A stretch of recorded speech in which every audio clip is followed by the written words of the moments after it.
한 노인이 섬에서 사라졌습니다. 자식들은 그녀가 정신이 이상해졌다며 서류에 사인했고 그녀는 아무런 말도 남기지 못한 채 외딴 요양원에 갇혔습니다. 그러나 그건 진실이 아니었습니다. 그녀는 치매도 망상도 없었습니다. 그녀는 다만 자식들이 몰래 팔아넘긴 고향, 땅과 집, 그리고 그들이 은폐하려던 진실을 모두 알고 있었을 뿐입니다. 누워서 침 뱉기라는 말, 저도 잘 압니다. 그래서 이 이야기를 꺼내는 게 참 부끄럽고 아픕니다. 하지만 저는 오늘 제 응어리를 말하려 합니다. 나는 한선옥입니다. 올해 78이고 이 섬에서만 평생을 살았습니다. 남해바다의 깊이를 내 폐가 기억하고 조수간만의 차를 내 손이 느껴왔습니다. 해녀가 된 지도 60년이 넘었습니다. 바다가 내 직장이었고 고된 날엔 소금기가 묻은 얼굴로 웃었습니다. 남편은 20년 전 조업 중에 바다에 삼켜졌고 자식들은 섬을 떠난 지 오래입니다. 이 작은 섬마을은 오래전부터 조용히 쓰러지고 있습니다. 젊은이는 떠나고 남은 노인들은 늘어갑니다. 폐교된 초등학교의 풀만 무성하고 항구의 방파제는 풍화된 시멘트처럼 금이 가 있습니다. 내가 사는 집 역시 낡은 기와 지붕, 아래 비새는 벽을 안고 있습니다. 그러나 이곳이 싫었던 적은 단 한 번도 없습니다. 이 섬이 내 삶이었습니다. 아마릴리스. 내가 이 꽃을 키운 지는 30년이 넘었습니다. 매봄 꽃봉오리가 올라올 때면 나는 그 생명력에 경외심을 느낍니다. 해마다 같은 화분에서 다시 피어나는 붉은 꽃. 내 남편의 제삿날 즈음에 맞춰 피기 시작해. 나는 이 꽃을 그와 이야기하는 방식으로 여겨왔습니다. 오늘도 이른 새벽 순비 소리를 들으며 물질을 나갔습니다. 수면 아래로 내려가면서 나는 늘 나 자신에게 말할 겁니다. 오늘은 얼마쯤 캘 수 있을까? 팔아서 된장 한 통이라도 살 수 있을까? 하지만 진짜 묻고 싶은 건 늘 다른 말입니다. 얘들아, 너희는 왜 이렇게 연락이 없니? 잘 살고 있는 거니? 물질을 마치고 돌아오는 길에 마을회관 앞 벤치에 앉았습니다. 거기엔 늘 그렇듯 김말선 아주머니와 박정래 이모가 먼저 와 계셨습니다. 우린 각자의 도시락을 꺼내놓고 별말 없이 밥을 먹습니다. 하지만 요즘 따라 화제는 자꾸 개발로 모입니다. 미래도시인가 뭔가 하는 데서 섬에 리조트 짓는다더라. 우리 땅 다 빼앗기는 거 아뇨? 그 말에 나는 눈썹을 찌푸렸습니다. 우린 뺏길 땅도 없다니까 그렇게 말했지만 마음 한구석이 석연찮았습니다. 도시에 있는 아들과 딸이 혹시라도 무언가 꾸미고 있는 건 아닐까? 나는 모르게 내 집이 넘어간 건 아닐까? 불안이 조용히 일어났습니다. 그날 오후 구청에서 한 통의 우편이 도착했습니다. 봉투를 뜯으니 등기 확인서 한 장. 귀하의 주택 및 부속 토지는 현재 귀하 자녀 김성민, 김유진 명의로 이전되어 있습니다. 눈이 휘둥그레졌습니다. 그럴 리가 없었습니다. 나는 누구에게도 집을 넘긴 적이 없습니다. 문서를 덮은 채 나는 한참을 멍하니 앉아 있었습니다. 나는 마음이 급해져 딸 유진에게 전화를 걸었습니다. 그러나 신호만 갈 뿐 받지 않았습니다. 아들 성민에게도 걸어보았지만 꺼져 있었습니다. 심장이 빠르게 뛰기 시작했고 등줄기에 식은땀이 흘렀습니다. 정신없이 마당으로 나가 아마릴리스 화분을 찾았습니다. 늘 있는 자리, 남편의 사진 옆에 두었던 화분이 보이지 않았습니다. 찾아보니 어제 넘어진 채 깨져 있었습니다. 붉은 봉오리는 흙에 묻혀 진흙과 뒤섞여 있었습니다. 나는 손으로 흙을 털어내며 중얼거렸습니다. 내가 지켜온 건 다 무너진 건가? 그날 밤 한잠도 이루지 못한 채 창밖을 바라보았습니다. 바다는 여전히 출렁였고 별들은 침묵 속에서 떠 있었습니다. 나는 속삭였습니다. 당신, 나 혼자 이 섬 지켜낼 수 있을까요? 그리고 그 다음 날 마을 입구에 미래도시 개발이라고 적힌 차량들이 들어섰습니다. 그들의 표정은 친절했지만 그 눈빛은 차가웠습니다. 나는 직감적으로 느꼈습니다. 무언가가 이 섬을 뿌리째 흔들기 시작했다는 것을. 그날 이후 마을은 바람의 방향이 바뀐 듯 이상한 기운에 휩싸였습니다. 바닷바람은 여전히 짠맛을 머금고 있었지만 마을 사람들의 눈빛은 조용한 경계심으로 물들어 있었습니다. 누구도 먼저 말하지 않았고 모두가 무엇인가를 알고 있는 듯 말끝을 흐렸습니다. 개발이라는 말은 마치 파도가 밀려오기 전의 고요함처럼 침묵 위에 떠 있었습니다. 며칠 뒤 동네에 미래도시 개발 로고가 찍힌 차량이 다시 들어왔습니다. 양복 차림의 사람들이 마을 노인회관을 찾았고 커피와 다과를 내놓으며 회유를 시작했습니다. 그들은 서류 한 장과 지도 하나를 펼쳐 보이며 말했습니다. 이 섬을 새롭게 바꿔드리겠습니다. 리조트와 마트, 병원까지 들어옵니다. 어르신들께는 입주 우선권도 드립니다. 나는 조용히 그들을 바라보다가 한마디 물었습니다. 그 입주 우선권 몇 평짜리요? 그들은 웃으며 말을 돌렸습니다. 그들의 말에서 진심은 느껴지지 않았습니다. 집으로 돌아오는 길, 옆집 김말선 아주머니가 나를 붙잡았습니다. 선호가, 너도 알고 있었냐? 네 집이 자식들 명의라는 거. 나는 말없이 고개를 저었습니다. 요즘은 다 그렇다더라. 자식들 먹고 살기 힘드니까. 뭐 근데 말이야. 네 집 앞에 어제 측량 테이프 붙은 거 봤지? 가슴이 쿵 하고 내려앉았습니다. 집 앞에 도착하니 정말로 하얀 페인트로 선이 그어져 있고 형광색 테이프가 말뚝에 묶여 있었습니다. 나는 그 자리에 주저앉아 버렸습니다. 누구의 허락도 없이 내 집의 경계가 그렇게 표시되어 있었습니다. 내 삶의 선이 다른 이의 붓에 의해 그어지고 있다는 사실에 말문이 막혔습니다. 그날 저녁 오랜만에 아들 김성민에게서 전화가 왔습니다. 엄마, 전화 자주 못 드려서 죄송해요. 근데 집이야 뭐 오래됐고 이제는 엄마도 도시로 나오셔야죠. 나는 조용히 물었습니다. 그럼 내 집이 내 명의로 넘어간 건 정말 너희가 한 거니?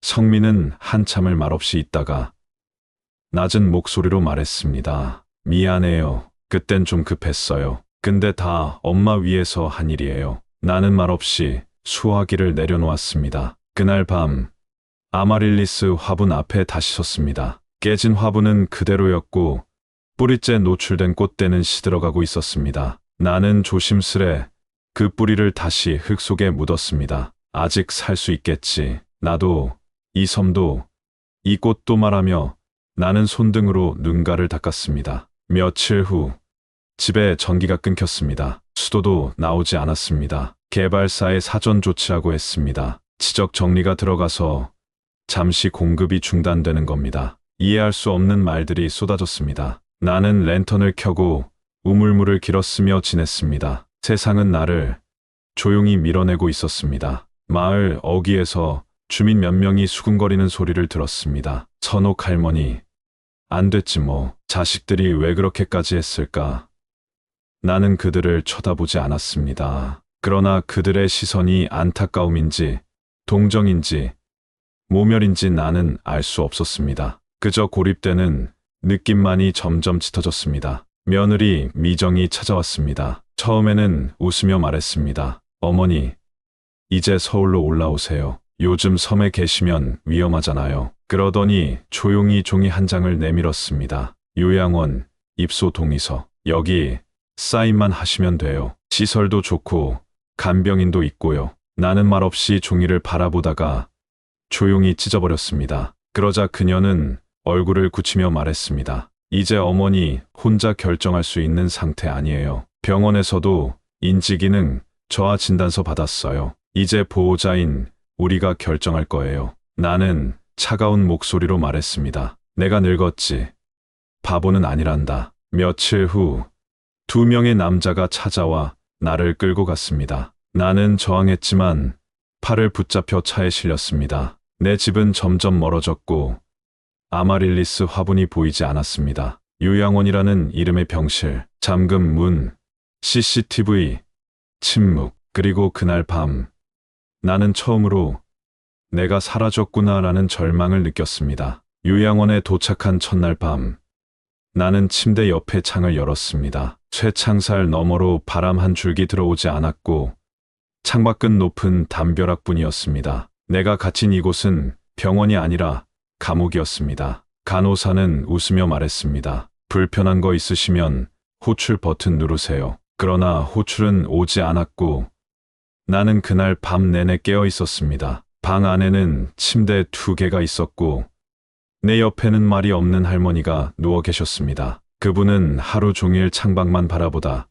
가끔 혼잣말을 하셨습니다. 우리 집 마당에는 백합이 있었는데 나는 그 말을 듣고 생각했습니다. 이곳은 늙었다는 이유만으로 기억에서 밀려난 사람들이 모인 곳이구나. 며칠 뒤 한 간호사가 다가왔습니다. 이름은 수진이라고 했고 또래보다 눈빛이 깊은 젊은 여자였습니다. 그녀는 내 약을 주며 작게 속삭였습니다. 제가 여긴 뭔가 이상합니다. 선생님, 제 말 들으실 수 있으세요?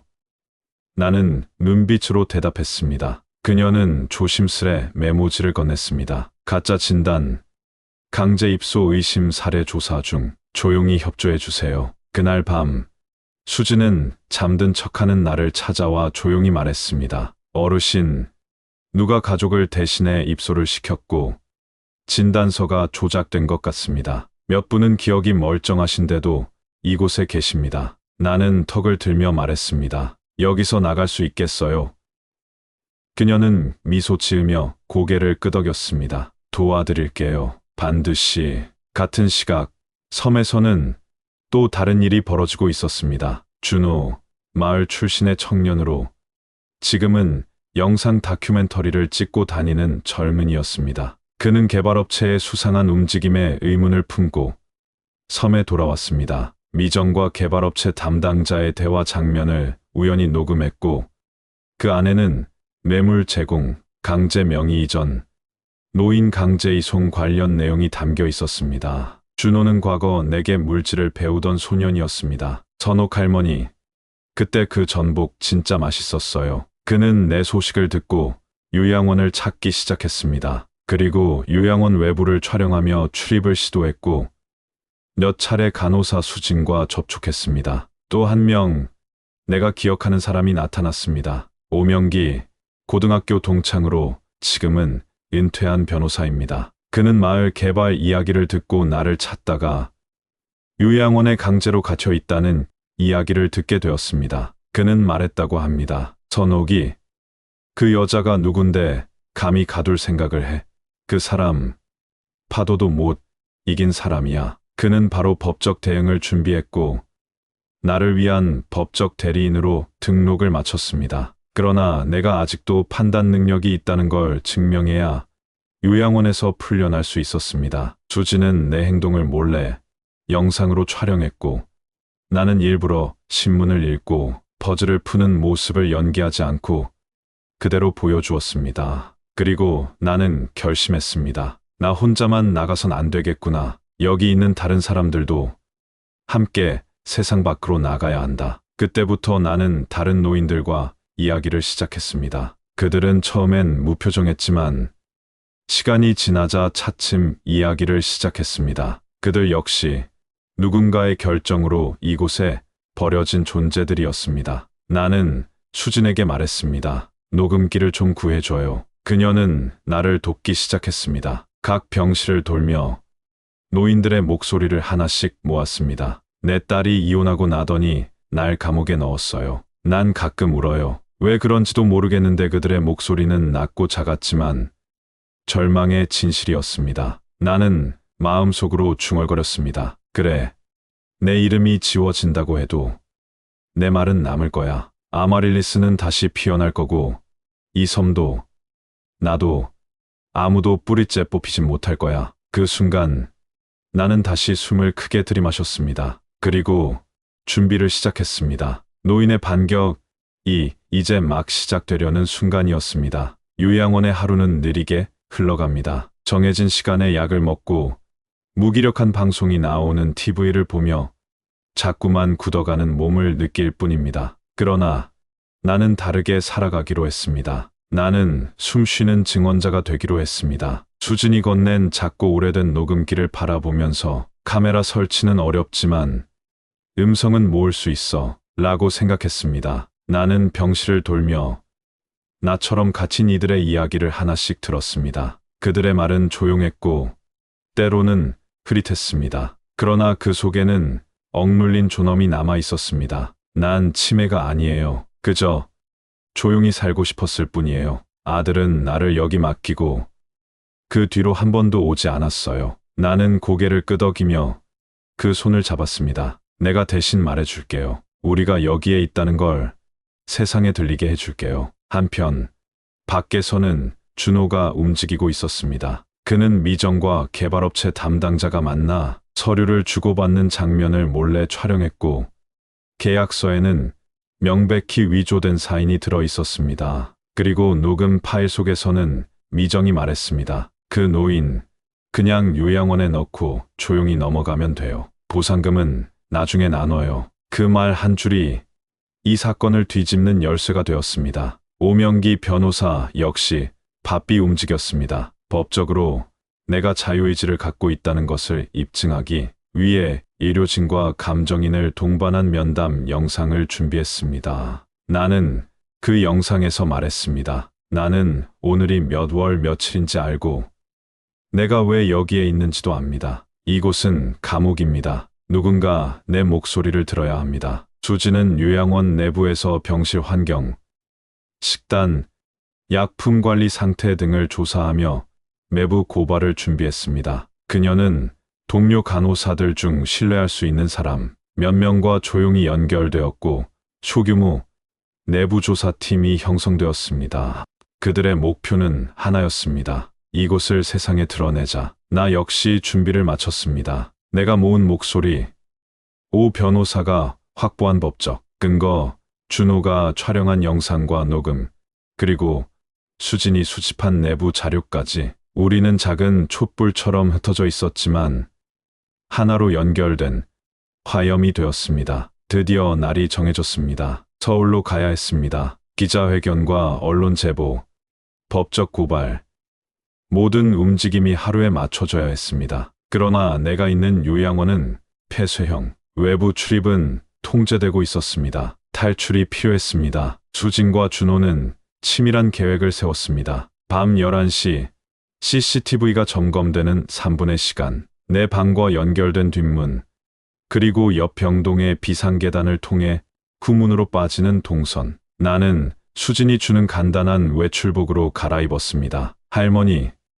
꼭 돌아오세요. 나는 조용히 웃었습니다. 돌아오는 게 아니야. 나가서 세상을 불러오는 거야. 계획은 거의 들킬 뻔했습니다. 경비원이 의심을 품고 다가왔지만 수진이 전산 오류가 발생했다며 시간을 벌었고 나는 준호의 오토바이에 몸을 실었습니다. 그 순간 머리 위로 별이 쏟아졌습니다. 나는 속으로 외쳤습니다.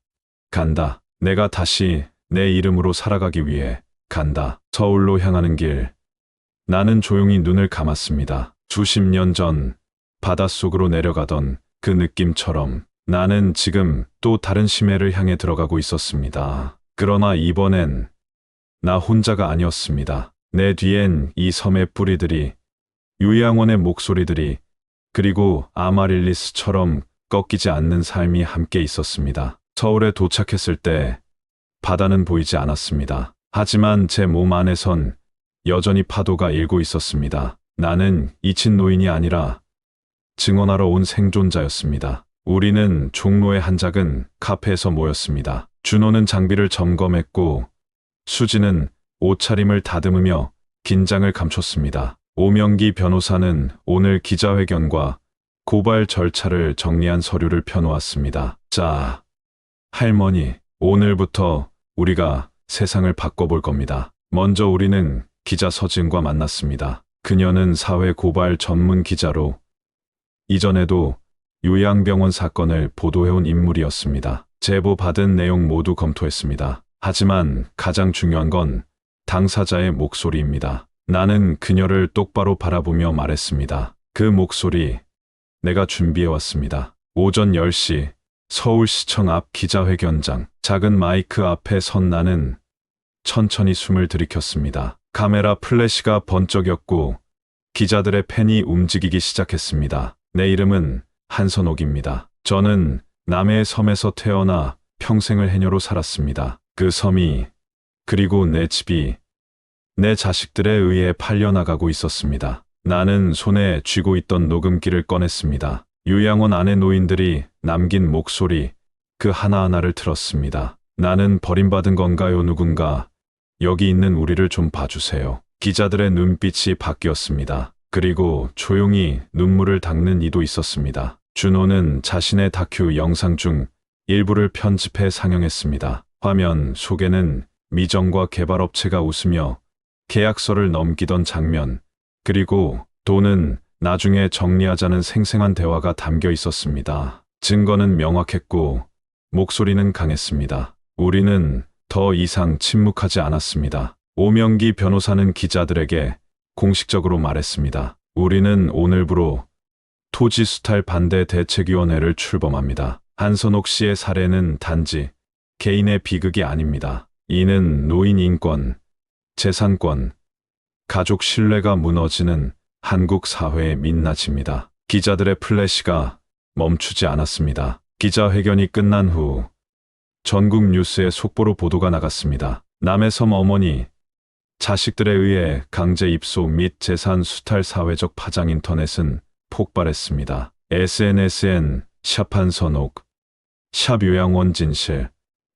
샵 아마릴리스 이 노래 해시태그가 넘쳐났습니다. 그날 밤 나는 작은 숙소에서 TV를 켰습니다. 나의 목소리, 나의 이름이 뉴스 앵커의 입에서 흘러나왔습니다. 한선옥 씨는 오늘 기자회견에서 이렇게 말했습니다. 나는 말할 수 있는 노인이고 지켜온 것을 스스로 지키고 싶다. 눈물이 흘렀습니다. 억지로 짜내는 눈물이 아니라 몸속 깊은 곳에서 올라온 해방의 눈물이었습니다. 그리고 그 순간 마당에 두고 온 아마릴리스가 떠올랐습니다. 그 꽃도 지금 이 시간 피고 있을까요? 다음 날 법적 절차가 시작됐습니다. 오 변호사는 즉각 요양원의 불법 감금 및 강제 입소 혐의로 고발장을 접수했고, 준호는 개발업체와 이정의 대화 녹취를 검찰에 제출했습니다. 세상이 빠르게 반응하기 시작했습니다. 그리고 나는 알았습니다. 나는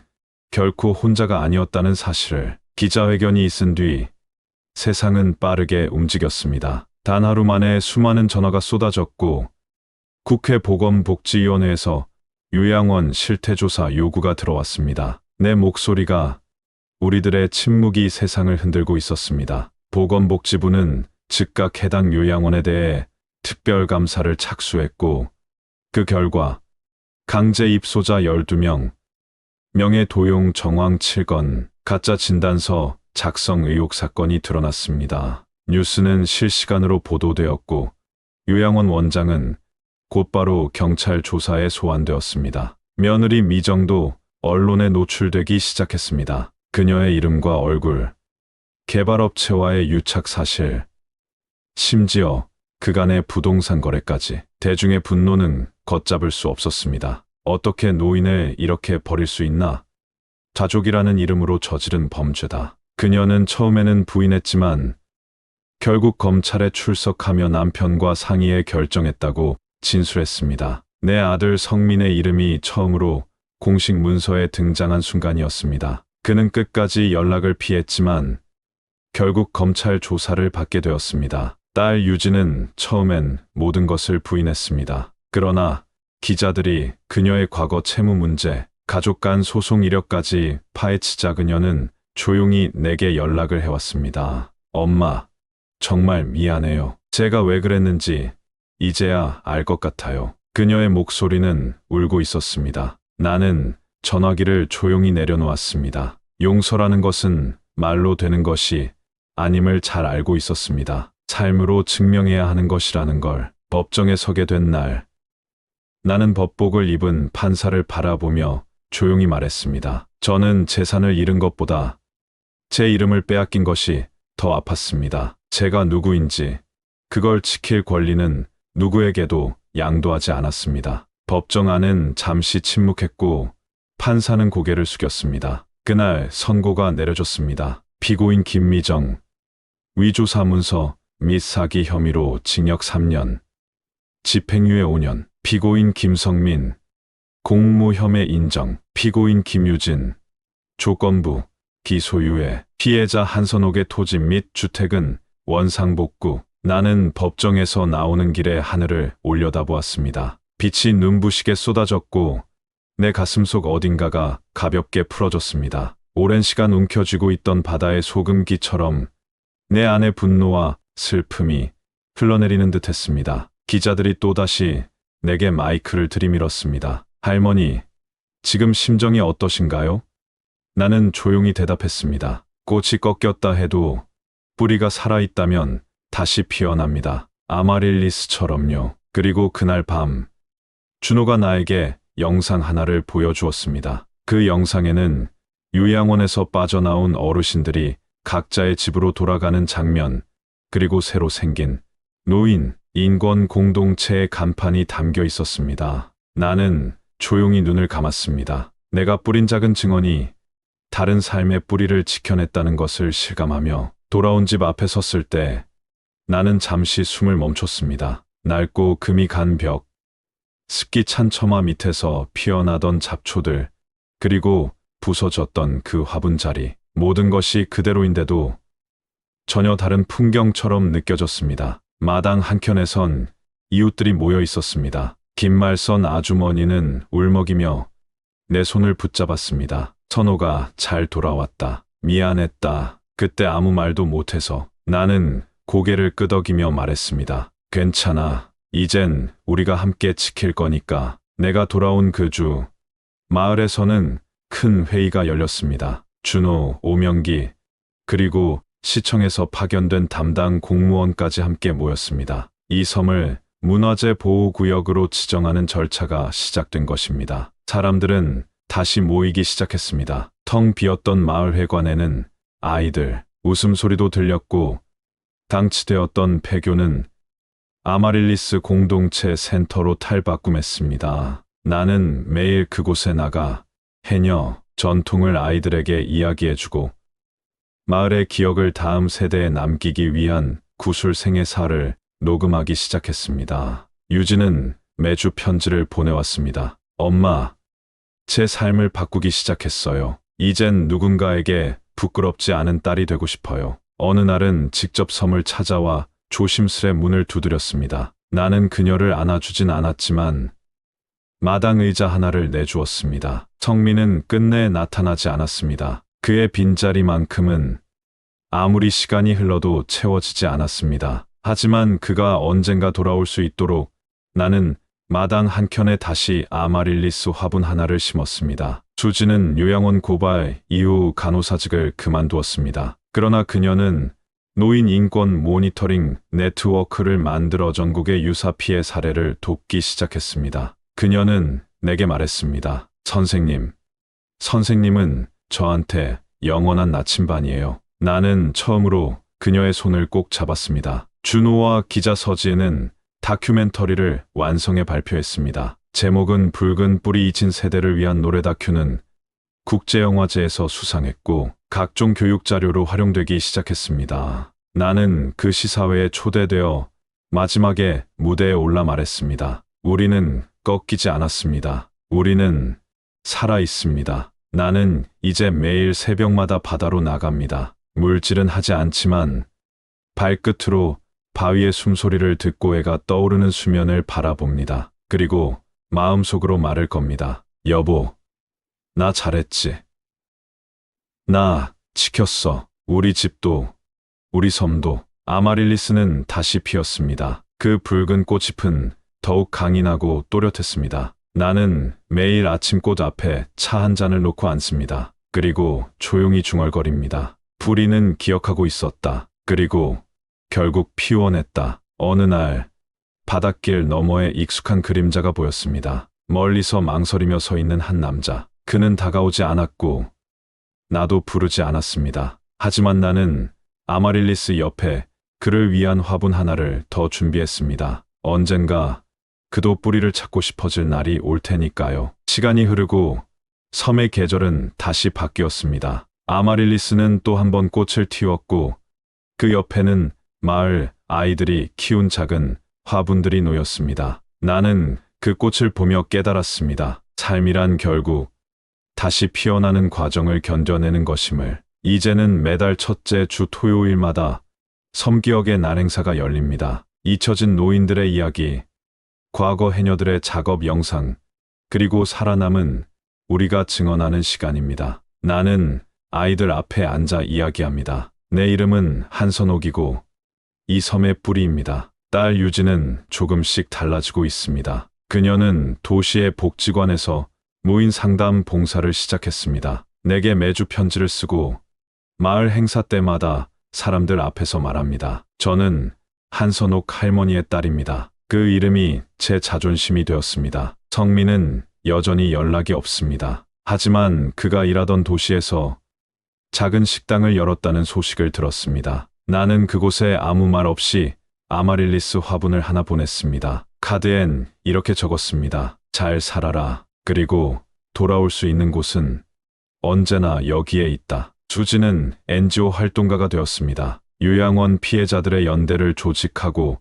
정부를 상대로 무인 보호법 강화 청원운동을 이끌고 있습니다. 그녀는 종종 찾아와 말합니다. 선생님, 이 모든 건 선생님이 시작하셨어요. 나는 고개를 저으며 말합니다. 아니야.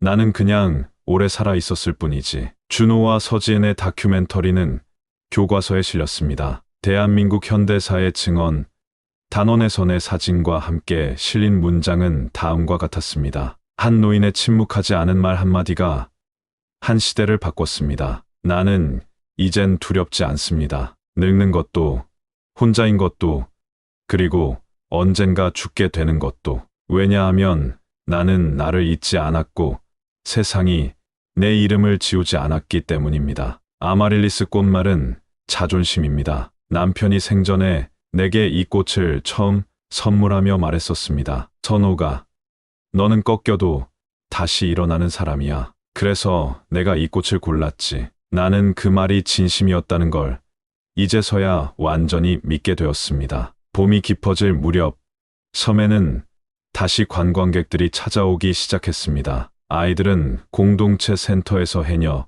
복장을 입고 전시를 안내하고 나는 그들을 뒤에서 바라보며 속으로 중얼거립니다. 이제 이 섬은 누구도 빼앗을 수 없습니다. 내 삶이 누군가에게는 평범해 보일 수도 있습니다. 하지만 나는 압니다. 이 작은 몸이, 이 조용한 목소리가 세상을 바꾼 씨앗이 되었다는 사실을. 나는 바다 앞에 앉아 있습니다. 잔잔한 파도 소리 속에서 아마릴리스 화분 옆 빈 자리에 누군가 앉습니다. 고개를 돌리지 않아도 나는 압니다. 그도 뿌리를 찾아 돌아왔다는 것을. 그리고 나는 조용히 속삭입니다. 우리는 모두 서로의 뿌리입니다. 그 뿌리를 지키는 것, 그것이 삶의 의미지요.